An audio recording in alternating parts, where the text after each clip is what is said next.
Meet Laura Gutzwiller, an award-winning needle felting artist who loves working with fiber and creating connections with her art. Learn how she discovered healing, self-discovery, and purpose through creative expression. Her work is all needle felted and she uses a variety of fibers with themes of nature, water, light, hope, and embracing the present moment. She has a fantastic needle felting tutorial coming out and you can see it all right now. Hey everybody, I'm Marie. And I'm Laura. Happy Woolly Wednesday! Hey friends, today I am here with a very special guest. This is Laura Gutzwiller, who came to visit us all the way from Indiana. I did. We roped her into the studio because, one, I want everybody just to see your amazing art and hear your story and be inspired by it. And two, she's here because she's going to also share a special tutorial with everybody and teach us a little something. And I know you all are going to love it, but you're just going to have to stick around and see what that is. So thanks for coming all the way out here to... Thanks for having me. West of Weird. Thrilled. I'm finally here. Yeah. This is a dream come true. So honestly. glad to have you. I can't believe I'm actually here right now. So hopefully leading up to today, y'all have checked out her socials. They're linked down below if you've already missed it. But Laura, primarily now you're doing 2D felt work. You travel and sell your work in person. Yeah. Which you said is your favorite way to do that. It is, Your favorite way to do business. Yeah, traveling to shows, going to different states, and meeting lots of new people. Yeah, and you pack up your van. You have like a Yes, travel wagon. Your travel wagon. I'll call it your travel wagon. I call it an art van, but it's a minivan. Yeah. She packs up her van. She sets up a tent just like you would expect and puts on a beautiful display and sells your work in person. Yep. Yeah, and so you've already gotten just a quick glimpse at some of her pieces leading up to us starting just now, and I just want you to hear a little bit about her story. And so tell us, Laura, you make a beautiful, you do a lot of landscapes, right? I do. A lot of beautiful landscapes, but yeah. How did you even get started with felting in the first place? Oh my gosh, it's been a journey, but I had a very different career for many years in exercise science and sports medicine. I didn't do any art at all, probably 12, 15 years. I just shut it down. And I went through some trauma at a point in my life where everything just kind of crashed, and I needed a creative outlet to get me out of a funk. And art was very healing for me. It allowed me to start expressing myself in a healthy way, and just tap into my creativity again and learn what was really bringing me joy. Nice. And I found needle felting from a kit at Michael's, just a little, like a lot of people, tiny little, one needle and just a little handful of wool, and I think I stabbed myself 10 times, and it was very frustrating, but it was also very therapeutic for me. It was repetitive, and it brought me a lot of joy to create again. So just from that little kit, this is the first thing you ever made. I love this. This is my koala that my husband will not let me throw out. So normally it's on a shelf in our bedroom and it stares at me as a reminder of where I started. I love that. So before we go on, if you still have your first felt, post it down below and tell us what it is, because I still have mine, and I know a lot of people still do. So tell us your first felt down below, and do you still have it? Yes. Okay. That'd be fun to read. That's awesome. That's so fun, because it's all a journey of learning and then experimenting and growing. And from that little animal, I started doing all sorts of animals. A lot of three-dimensional art originally. I was making birds and, oh my gosh, little fairies and mushrooms and ornaments. And I eventually filled an entire room. And at your house? Yes. And my husband suggested I do like a local craft show and maybe make some money off of it instead of, covering the house in this stuff. And people loved it. I think they could tell how much I enjoyed making it. That a lot of love went into each piece and a lot of healing. And,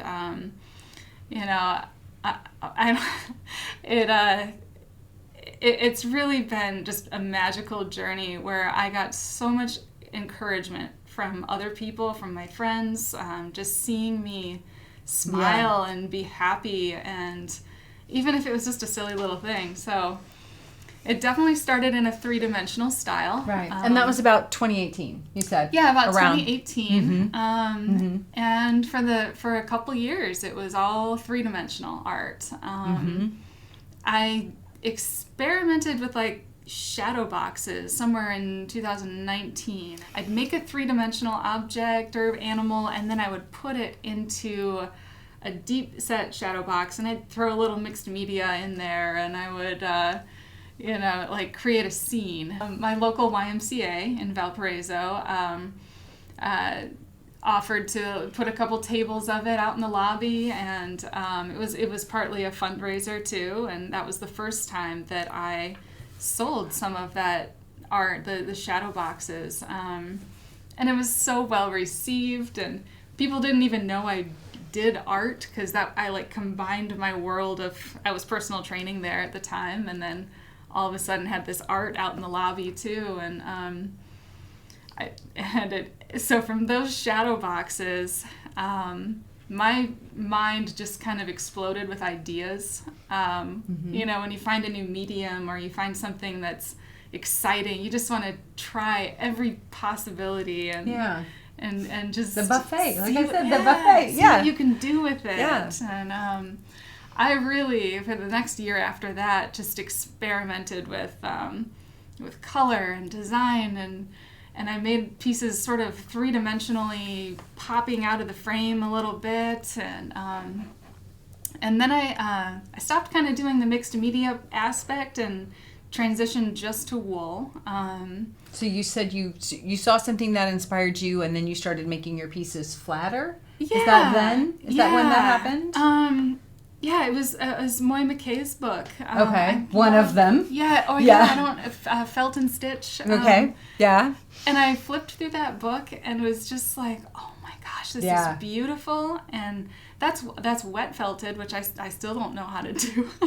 But all her pieces are needle felted, by the way, and you'll get to see some more in a minute. But they're all just dry needle felted, like the tutorial that you're going to share with us. Yeah. So. Honestly, the more we can learn from other people, the better. Yeah. I love being inspired by other artists, and just seeing the possibilities really just ignites that excitement with me of, wow, if they can use silk in that way, what can I do with it? And, right. So I tried all sorts of different fibers, and I started making my pieces frameable, but dimensional. So I made Let's talk about a couple of those pieces. There's a couple of those pieces we'll show you up close. Like, what's one of the first ones you want us to look at? I made a little underwater scene. It was a little Finding Nemo inspired thing, and and I twisted pieces of mohair, and I used yarns, and I used some really coarse fibers as well as some silks for shine, and I just went crazy with it, and it came alive, and I got a lot of really good feedback on how it just kind of had life to itself. I don't know, I've seen a lot of people when they do the underwater scenes. It seems like a great opportunity to explore textures. Add textures. Yeah. And I made a ballerina with mohair as this big curly fluffy tutu, and I tried wool yarn into I deconstructed wool yarn and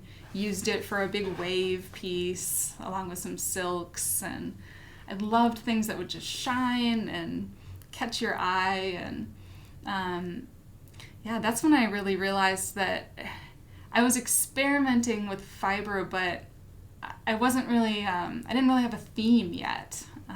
And didn't you say in this period that a lot of people were commissioning you to do some things that they wanted? Yes, and honestly, it's commissions from other people that really pushed me to new levels.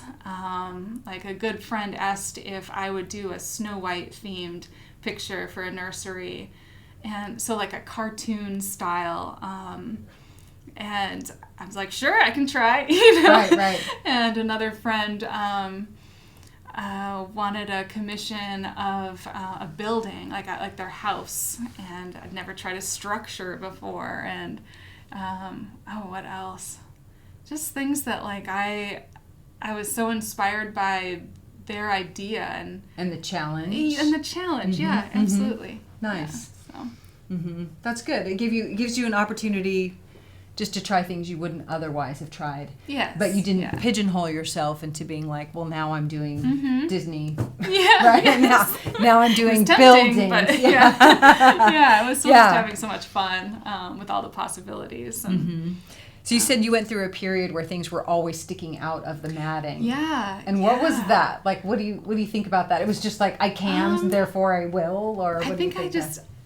I think I wanted it to just kind of come alive. Nice. You know, because it was an extension of myself during the time. It was like this part of me I was expressing, whether it was a color, which was symbolic of an emotion I was feeling at the time, or, you know, I remember I did a big bowl of strawberries, and which reminded me being a kid in Wisconsin with my mom and grandma and my family, and like I just wanted to feel like I was there again. So I was bringing back these memories for myself and trying to make them as real as possible. Oh, I love that. So. Yeah, I love that. Very cool. Now, there was also a really amazing feather that you made.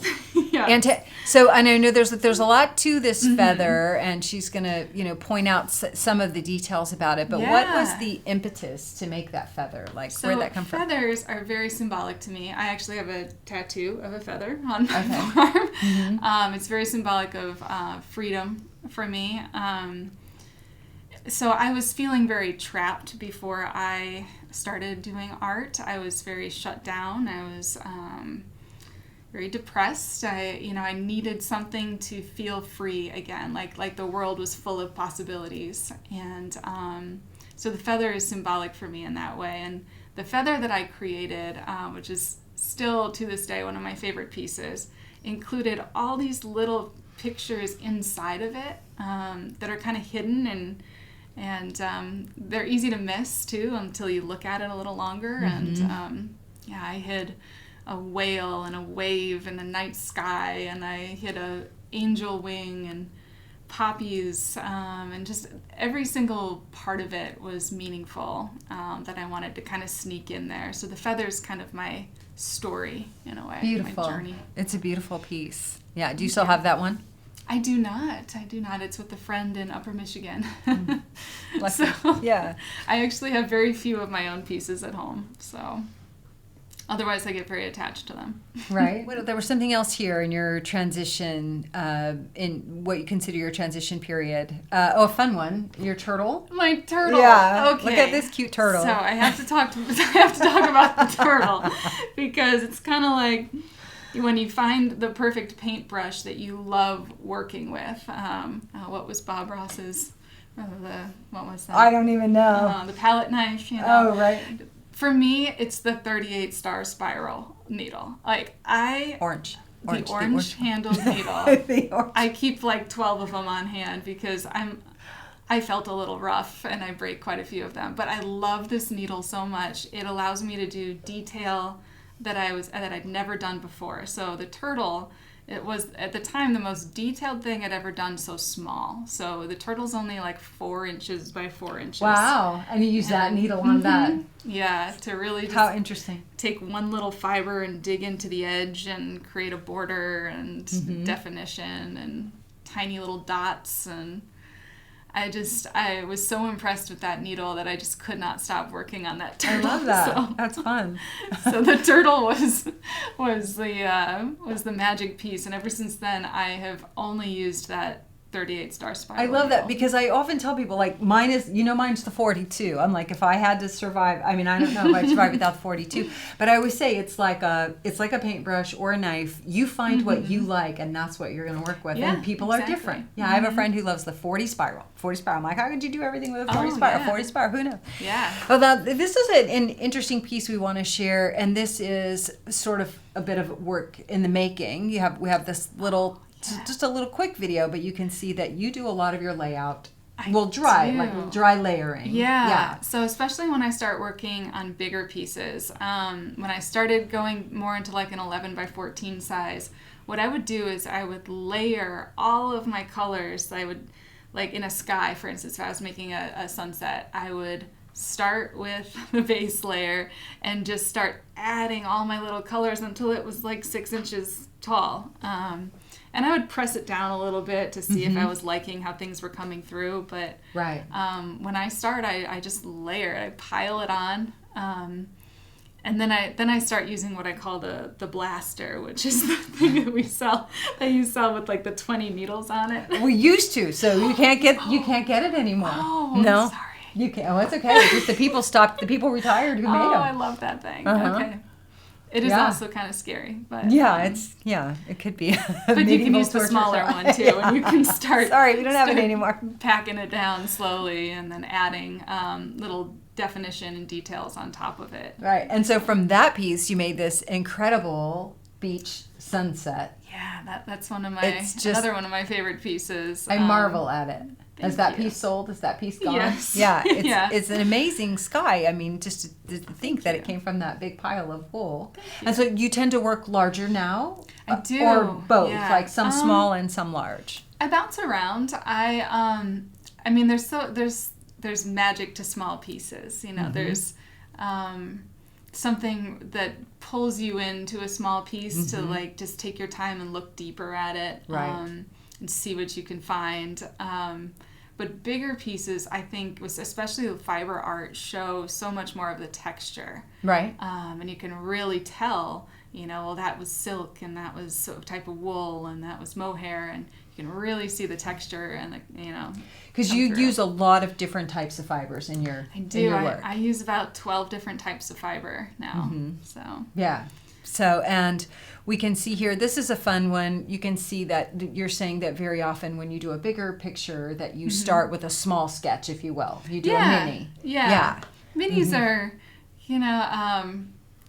less of a commitment. You know, it's kind of like a sketch for me. I can play around with colors, and if I like how the composition looks, and like how it turned out small, then I'm inspired to make it big. So there's usually a mini version out there of my bigger pieces. I love that. Very cool. So that last piece we were looking at, that was like 2.5 years ago. Yeah. You were still felting part-time, showing locally. Still doing some local craft shows, still personal training a little bit. But I really like to just commit fully to something. Yeah. Like, I wanted to put my heart and soul into doing art. It was making me so happy. I was thinking about it all day, even when I shouldn't have been. I could not stop thinking about doing art. That's the richness right there. When you're like at your regular job and you're dreaming like, when I get home, I'm gonna X, Y. That's yeah. So around that time, with my husband's encouragement, he said, go for it. Go try it full time. And so sweet. What that involved was doing like juried art fairs. So I transitioned from doing local craft shows to more fine art. And that's a hard transition to make because that's a whole different world. Right.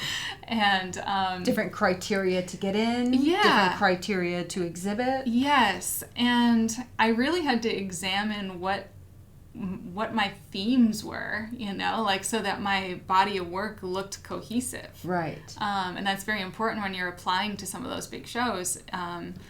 You have 3 or 4 pictures to apply with, and they all have to kind of have a similar theme or style. And I had to take a huge step back and look at what I'd done, and what I enjoyed doing the most was water. I love water. It is healing for me. It helps me just express myself and let things out. Kind of just lets things flow through me.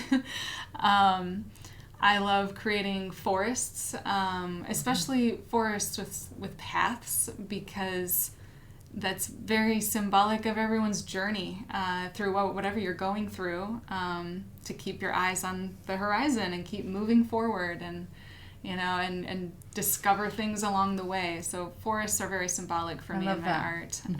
And you never know what you're going to see if you pay attention, right? Yes. You're looking in different areas. Yeah. You're looking in different ways. Yeah, you're going to see something. Yeah, and art for me was about noticing small details again. Like, I struggle with a lot of anxiety, so my brain was always in the future. And so art helped me focus on what's here and now, right in front of us, and appreciate even just, the 10 minutes that the sun is shining on something, or, those little moments. And the more you notice them, the more they pop up everywhere too. True. So I put a lot of light into my art, light sources coming through trees or coming through clouds or shining, on grasses. Some of my personal favorite pieces have been very symbolic of hope and enlightenment and just that feeling of, that glimmer of inspiration that's even just a fleeting moment, and you're like, I love that. And so there's always a light source. Right. And the light's always going to land somewhere. Yes. Yeah, I love that. It's always there. Really see that in your art. Yeah. Thank you. And so you've done a few things. So you're working large, but then there's also the shadow boxes. Tell us about this. You have these beautiful pieces in shadow boxes. So what size are they? They're about 9 by 9 inches. The piece or the frame? The frame. Okay. And the art is about 6 by 6. Sometimes a little bigger, but it's a great size to just experiment with something, or it's big enough to put some detail into it too. So I love creating shadow boxes for my shows, because people can change around the frame color at shows, and they can, pick ones that go together. And they're some of my favorite things to make. Like, I can do one usually in about a day from start to finish. And although I start sometimes at 9 a.m. and work until midnight, so a day is a little different for everybody. But, it's still like a manageable time. It's not like starting something huge, so it's fun. It keeps it fun. Yeah.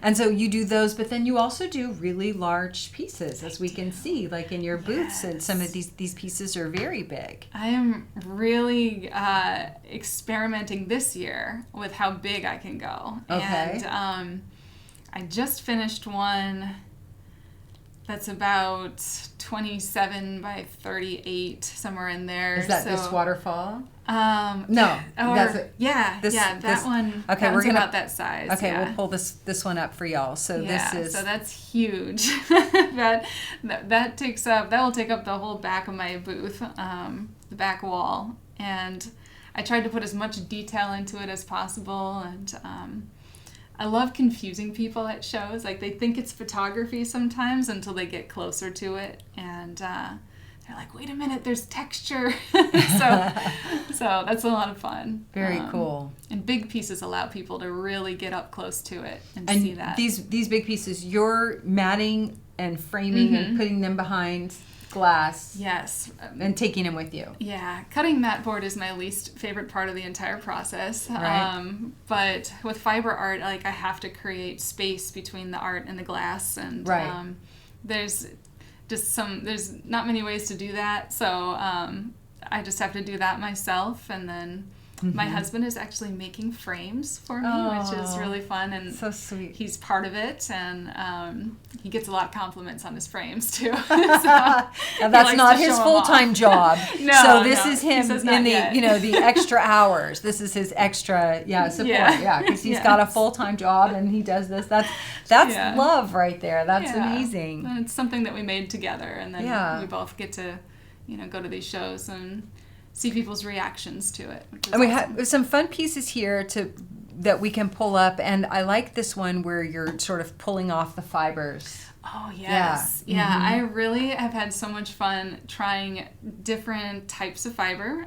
So Living Felt has this recycled mulberry silk, which is the roving. Is this the roving? It's the roving. It's this. We call it the sari silk roving, and I think this is citrus. Yes, it is. Yeah. So I used that to create that that moment when the light is just hitting water and it just looks like liquid gold, right on the sunset. It was perfect for that. And really beautiful. And then we have this incredible sort of work in process picture in your studio of a piece, which I just find so delicious. I don't know another word for this. Really see how dimensional that one is piece. too. Yeah. Really so that gorgeous. One is about 20 different colors of silk and bamboo top, and you can see my cat there. That's Penny. Penny's asleep on your bag of wool. Yeah. And now where do you get these, like this particular image? Is this from your mind? Is this from a photo you took? Is this from a photo you saw? Is it sort of a culmination of what, where did this? That is referenced from a picture from Hawaii. I was there in 2021 with my family, and I took so many pictures. I have sunset pictures for the next 5 years, I think. So love that. And I pull different aspects out of each one. Sometimes I combine things. Sure. Of course. That's what artists do. That's what the artists do. Oh, so this is fun. We have a little look around your studio. Let's look at that. So this is where you work now. Now, I saw one, you were at the dining room table. I don't know if you call it. That was before. So I've actually only been in my actual studio space now. Oh, there's Penny again. For only a year. I decided that I needed my own space. Yeah. And so you can see I have all my boxes of wool that I keep in the bags, like vertically. It's got to be at the ready. Because you like to bird. Do you pick? You bird pick?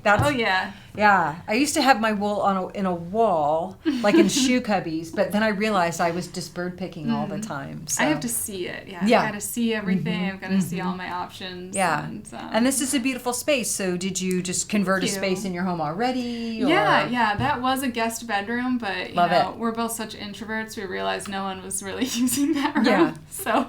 So it's my studio now. We're kindred spirits that way, I think. Yeah. It never looks that clean either. So that's you like to work in the eye of the storm? That I finished it. That's the only time it's Pinterest or Instagram ready now. Instagram ready is the day you clean up. Well, it's really fun. It looks like a very beautiful space, and you have it so organized. And so you were telling me that you like to work initially standing up. You start standing initially. Yeah, I stand to create like my big layers. And so you have that top-down view. And I'm usually using bigger pieces of fiber and just laying it out, and that's how I start blending.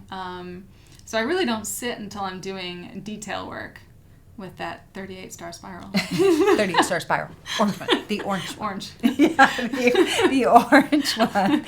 And just for fun, so we have some looks around some of your shows. I know I have that here. Yes. Where did I? So we have a look around at some of your shows. So, I mean, so some are indoor, but some are outdoor. Yeah, those are some challenges. Outdoor. Most are outdoor. Outdoor shows are quite the challenge. Oh, see, now Chuck's going to be a star. That's my husband. So remember to put this one right there. He's very excited because that's when I switched over to using black walls, which really made all the colors pop out. Oh, love that. I had white walls before that and loved the black mesh. Do we have a picture of the? Oh, we do. So we have some white walls here. We can show so that's that. Kind of how it look started. at the white walls. And those were definitely breezier. Like air would come through the tent on really hot days a lot better. But I don't know, just didn't quite fit the look I was going for. So now I have a little desk that I sit at, and I put my little minis on it, and that's kind of how it looks these days. That's a show in Indianapolis. But it's different every show. Every time I set my booth up, it looks different. And, now, do you plan where everything's going to go before you leave? You know where you're going to hang, or you decide when you get there? I decide when I get there. I love that. I usually put the biggest ones up first, and then I fill in the rest of the spaces, and kind of just choose, where people's eyes are going to go. And so I had to upgrade my tent a couple times, and now we're in something that is much more durable for those windy. Right. Okay, oh, yes. So I had to include this because we have a little rain shot here. Shows just don't go as planned, and you sit there in the rain, and you just don't sell anything. You just deal, Yeah, but it's okay. You just wait it out. It's okay. Now, your tent now I see is arched. That's something I see. It's got this beautiful arch, and you've got lighting in there. Like that's amazing. I've never been to a show where they had like that lighting built in like that. No, I think it's important for especially fiber art, so that people can really see the detail and the light, and depending on the weather, the lights really help too on cloudy days. And fantastic. The domed ceiling really helps with airflow, and I can sometimes put fans up there.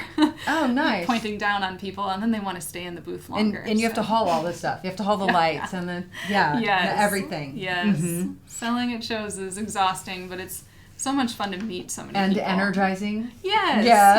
Yeah. Because I get to connect with people and explain needle felting and this medium that a lot of people haven't seen yet. And that's what it's all about, is inspiring other people and sharing it. So. And expressing yourself. Well, yeah. So you had a nice story about, we asked you kind of a very memorable moment about interacting with somebody in your art or something. So tell us, share that with us. Well, one of my most memorable moments is, it was just last year at Ann Arbor Art Fair, which is in Michigan, and there was a lady that was spending just so much time in my booth, and I think she spent hours in there, and I kept asking if she had any questions, and she just said she loved being around this healing feeling that she was having, this energy in my booth, that it made her happy to just be there and be surrounded by it. And I told her to stay as long as she wanted. And because that's what it's all about. It's about sharing these feelings that we have, and sure enough, the more we talked, the more we connected on. And she's a friend forever now, so it's just, that's what's cool, when people really connect with your art in that way. Yeah, I love that. So. Yeah, and then you get that really good feeling too. You can see the impact of you just doing your thing, and how good that is for the world. Yeah. Which is true. Yeah. And if I hadn't taken that leap of faith and tried something different out of my comfort zone, then I never would have had these opportunities. So, so what now? Like what's going on now? So people can see your art on your website, but they have to buy it in person. Yes. So I'm a little weird in this way. I only sell in person at shows. My only exceptions are like when I've met someone at a show and then they reach out to me later that they've seen something on my website, or they already know a piece in mind that they'd like. Then I'll make exceptions, but it's very important to me to know where my art goes and who buys it. Interesting. I like to hug everybody that buys it, because it's just sweet. Yeah, it means everything to me. So we're going to link to her website, and you can go and see where she's doing shows. What about, what's your next big project? So I am working on something right now. It's going to be huge. It's going to be huge. So really big. So really, really big. And what I want to do is create a beach scene, because of course that's where my heart is. But I'm gonna use pieces of silk and merino, and I'm gonna make the blades of grass probably at least 2 inches tall. And so it's gonna be this huge pathway through dune grass, and then some of those pieces are gonna be light and shiny, with silks, and it's just gonna. I want it so big that you feel like you're literally walking down this path, and it's right in front of you. You haven't started yet? No. You started your sketches?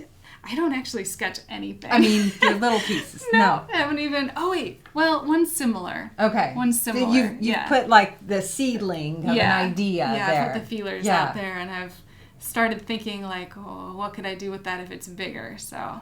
Yeah. Yeah. I usually start getting giddy and smiling a lot when it's something I really want to do. Very exciting. So exciting. Well, now, and you've come all this way, and so happy just to meet you in person and to see some of your fabulous art, and we'll give you all a close-up look at some of that, but why don't we show them what you're going to do for your tutorial? What do you think? Okay, let's look at that. Are you all ready for the fun part? Laura is teaching a fabulous tutorial. It's going to come out this Friday right here on YouTube, and she's calling it Sunset on Kona Beach. Kona Beach. And this piece is a tutorial 100% needle felting, and there's going to be a fiber kit to go with it, but you have to watch a tutorial to make it.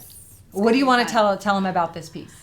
Well, I'm excited to teach how I layer the sky. It's actually very simple, and then we're gonna use silks for the water, and I'm gonna show how to pull the silk up onto the edge and kind of show that light reflecting on the sand, and super excited. It's nuts. The fiber pack itself is like a work of art. It's absolutely beautiful. And this is the first time you've ever taught on video, besides locally. And it's more complex than you normally, this will be a first for me. Teach locally. So we're very excited and absolutely honored. One, just to have you here, to meet you and learn more about your story. But two, look what she's sharing with us. This is it. Y'all are going to get to learn how to make this. Try it or don't try it. The video is free. It's going to be on YouTube this Friday, and I think you're going to want to pick up a fiber pack and give it a go. And felt this with Laura. Felt by Laura. With Laura. Sunset on Kona Beach. Yeah. What about any parting words? What do you want to tell our community? This is your chance. Oh my gosh. You've got all these artists out here watching with us today. What do you want to tell them? I just hope that, especially with this kit that we create, that I can show how many different types of fibers you can use with just needle felting, and that it can be simple, and that just a few little techniques that I'm going to show can really make waves stand out and make that water feel like it's coming right up on your toes. And I'm just thrilled to share this and hope someone else is truly inspired by this medium and loves it as much as I do. We're inspired. I'm very inspired. So y'all join us on Friday. It's going to be lots of fun. And Laura, just thanks for visiting with us today. Thank you for having me. Being here this week. Lovely to meet meet you. you. It's an honor to be here. All right, y'all. We'll see you next time. Take good care. Bye. Bye.